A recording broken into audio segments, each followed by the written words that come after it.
Hello and welcome to the TMC Newsroom. My name is Rich Tarani. Thanks for watching us. We're in Boston, Massachusetts, and we're meeting with some of the communications and technology companies in the area, learning about what's new, what's next, what's exciting. On our program is Michael Flussberg, the CEO of Powerhouse Dynamics.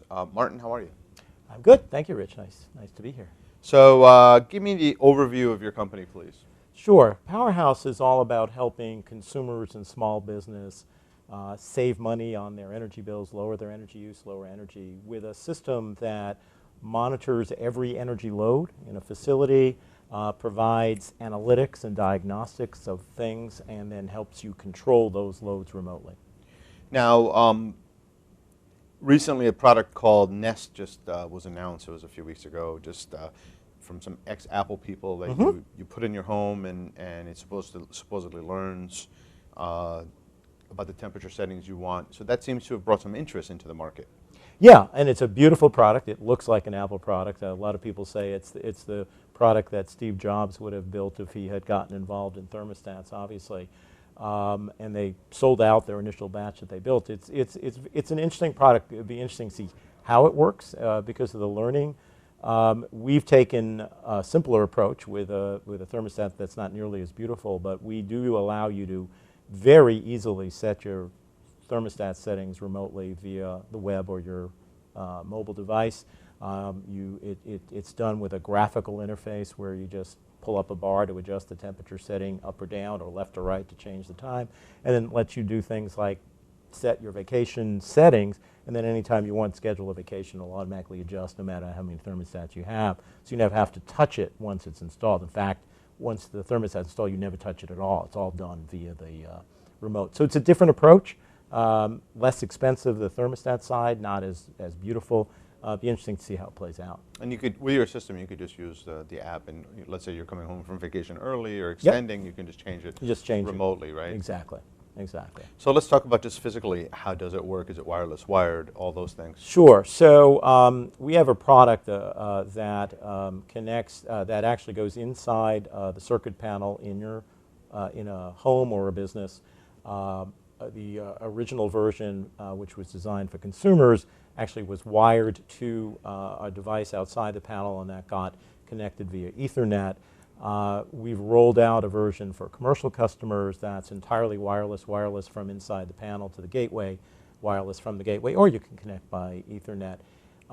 And that's actually going to be available for consumers starting early next year as well. So I guess I'd call it wireless. And then that gets uploaded to the web. All the heavy lifting is done on the web. We analyze the information, provide a series of alerts. And let me tell you, what our experience has been, and I'll start with the consumer side, and then we can talk about the business if we can. About 98% of our customers have reported savings, and the savings have ranged anywhere from 2 or 3% to 35% on their energy bill. Typically, it's between 10 and 20 or 10 and 25. And the way people have saved is a variety of things. So you've got simply the feedback mechanism. Boy, I didn't realize I was using that kind of energy, but what we've done is it's not just the whole house energy, it's at a granular level of all of the things that you're using. So people have, just by feedback, have changed their behavior. There are alerts about or pushed messages about ways to save or about problems and issues. And then we have the remote control, so you actually can adjust your thermostat. Most people never do adjust their thermostat with a typical programmable thermostat because it's too difficult. But the kind of saving, just as by way of example, one customer who's saved 25% on his energy bill, he's had the product for about 14 months, reported that among all the other things, he's got a food warmer in his house that they use when they put out dinner and they put the food on the food warmer. And the food warmer uses about 8,000 watts of power, and he's had about 7 alerts in the last year that they'd left it on. And in the past, it would have been on for God knows how long. How do those alerts get sent, based on what? So they get, there's a whole series of alerts that you can set up, and this is really part of the secret sauce of the product.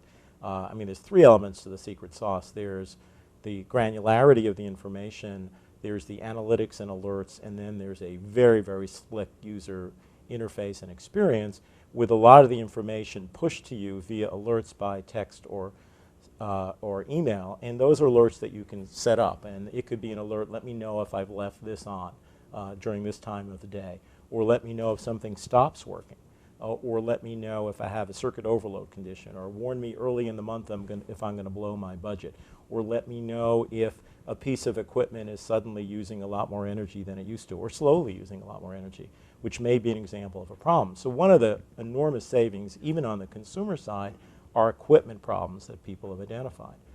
They've discovered, somebody discovered that 2 air conditioning units, one was using a lot more energy than the other. It was a smaller unit. There was something wrong. I had the same experience I guess it was earlier this year, last winter. I got an alert that my downstairs furnace air handler was using 3 times as much energy as the upstairs. Well, you'd expect it to use more energy because heat rises, but I checked it out, and turns out there was a stuck pump that was causing it to consume a lot more energy. And for these reasons, our belief is that the savings opportunities in a small commercial establishment are dramatically greater because you have a lot more equipment, you've got a lot more issues, you've got non-business hours when things are being left on, or before business hours when things are on, a lot of things that you don't have in a consumer, in a household. So devices will plug into a unit to measure, right? Is that how it works? Plugs in at the circuit panel. So you don't have to plug any individual device in. It's all, each circuit is being monitored. So all of your key big equipment is all on dedicated circuits. Right. So you're monitoring a walk-in freezer or a walk-in refrigerator remotely. You don't have to do anything at the device itself, and we're seeing exactly what's going on. And it's that granularity that gives you tremendous visibility and opportunities to save. Over and above, I mean, you still have the remote control of thermostats, and in a commercial establishment, there's a constant war on adjusting thermostats. Very common situation is you have heating and cooling on at the same time because somebody in the facility turned the heating on, someone turned the cooling on. What you'll often have, it's happened in my house. Yeah, well, it's more common in in a commercial establishment, but I'm sure it does happen in your house. So you get alerts about that, or you get to control it entirely, so it can't happen, and that makes an enormous difference. To me, that's the biggest waste of money that you can possibly have is when you have your air conditioner and heater on in the same area, because you're basically paying for both to fight each other continuously, and neither one will ever win. It's not a good thing. No. So you want to control that and know about it. One of the other things we've done, and if I could, I mean, one of the interesting things on the whole commercial side, there have been energy management systems out there for a very long time for large facilities. They cost tens of thousands of dollars, maybe hundreds. If you own a small restaurant or a small retail establishment, 3,000 to 4,000 square feet, you can't afford to bring in a system like that. So what we've done is a few things uniquely different. Number one, we have a price point, partly because we started with a consumer product, dramatically below. So we're looking at maybe $1,000 to $4,000 or $5,000 instead of $15,000 to $25,000 or $50,000. Second, the traditional energy management systems are really sophisticated control systems designed for an energy manager or a facility manager, and we do some of that with control of HVAC systems, and we'll be rolling out lighting control with third-party product as well. But we do it in this much more straightforward user experience, and we combine it with that granularity and set of alerts. And so you can see in a restaurant, as an example, there are problems on a regular basis with equipment, and often you don't find out about it till afterwards. Right. Well, we can actually alert you to a problem before it happens. So if that walk-in freezer is suddenly using 15% more energy than it used to, that's a sign of a problem. Sure. And so you have an opportunity to fix it. The other thing we've done is provided information that can let you control things. So, for example, we have a benchmarking capability. If you own a chain of retail stores or restaurants or convenience stores, typically you'll have some that use a lot more energy than others. You find out about it when you get a bill. That's about all the information you have. You don't know what you can do about it. We provide the information on a continuing basis of cost per square foot, but actually drill down and let you know What's the refrigeration cost per square foot, the cooling cost per square Right. foot, the cooking cost per square foot. Now you can work with the store managers and find out what they're doing right or what they're doing wrong. Oh, right, because you have trends, you have baselines, and you have aberrations. And right? you Some and you are know way it, off. That's right, and you know Some are exactly. much better, and you ask those people, hey, what are you doing? Well, that's but so you good? actually have an insight into Right. what they're doing because you can see where it is. Sure. So what I've had actually several CFOs say to me is, for the first time, I can incent my store managers to control energy costs. Till now, Right. it was an uncontrollable. They didn't have enough information. Now they've got the information. Makes sense. Moreover, I've got the information. And so now it could be part of their kind of incentive. They can get an alert on the 5th day of the month that they're about to blow their budget for the full month, or and do something about it in time. So we've added a dimension of information based on that level of granularity that's actually pretty unique, even for some of those larger systems, at a dramatically lower price point. What I like about remotely programmable thermostats the most is the fact that without having this functionality, you have to kind of leave the temperature at a comfortable setting all the time, just because you don't know if you're going to come. You may come back later on in the day. You may go in a conference room, things like that, or you may go in an area of the office which you want to have a comfortable temperature in that Right. area when you get there. But now, with the remote capability, you could, let's say, set something 15 minutes or 30 minutes before you get there and have that area be warm. So you could turn it off in terms of your, you could change the thermostat settings so that you're not heating an area which no one goes into. Exactly. Until you really are going to need that area.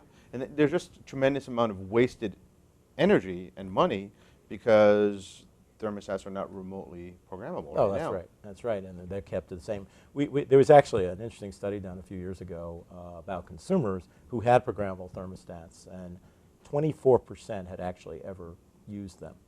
And so we did a little study to find out why not.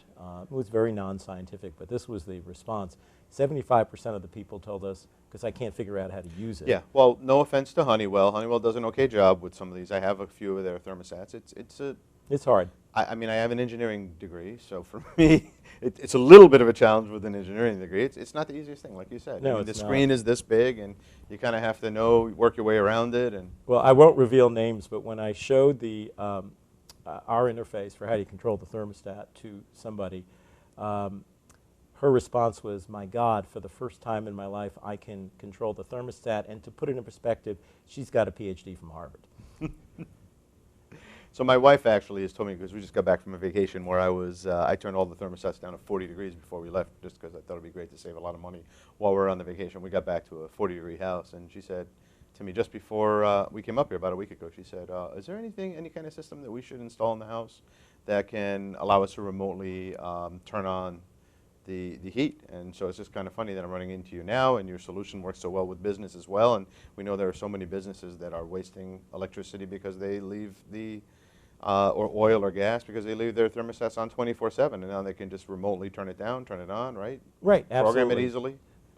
Exactly, and they can do that. And then at least our system is, while obviously the heating and cooling are a huge part, that's not all there is. And so we're able to address any usage, at Sure. least with the information. With lighting, you'll be able to control that as well. We'll have a device where you can control things that are plugged in. But it's fascinating, just the alerts and the value of those Sure. alerts is enormous, because there are so many different things that you may actually find. And part of the value proposition of our product is it's not just raw data. We're actually trying to interpret that data for you and highlight situations where there are things that you should know about, because it could be costing you money, or it could be a safety problem, or it could be anything. I imagine server rooms are another area where. Yeah, it's not a big issue for us, because we're focusing on smaller commercial customers. They tend not to have server rooms. Server rooms do use a lot of energy, absolutely. And But a that's lot got of to be a people growth area focus on that. down the road, probably. I would imagine. Yeah, I mean, there's a lot of Especially people. device by device, if you have that capability. Yeah, we have a few companies that are looking at actually using our product to do exactly that. So these are the companies that sell electronic equipment for server rooms, and they're looking for something that can monitor each piece of equipment. So what's next? Well, good question. We still have lots of ways to go with where we are. So we just started to roll out the small commercial product. A lot of things that we're going to be adding to this product over the next year or so. So I mentioned lighting control as one example. Again, we're not building any controls. There are plenty of them out there. What we're looking for are controls that can get connected to the web or Wi-Fi enabled, so we can connect it to our gateway and control it remotely. We're going to be adding gas monitoring, water monitoring, and a whole series of additional analytics and alerts. So what we'd like to be able to do for a business is not just tell them, gee, your walk-in freezer is using this much more energy, but use the patterns of data that we have to say, and it looks like there's a belt slipping, or your compressor needs a tune-up, or whatever the issue may be. Right. And what we're also doing, which is potentially very exciting, is we're collecting all this data about how different equipment works. That's going to be a fascinating database to be able, might be of a lot of interest to manufacturers and others to really understand how equipment actually works versus what they're how they're supposed to work. Excellent. So lots of interesting things that we're going to be doing over the next couple of years. Excellent. Thanks so much for being here today. Thank you very much for having me.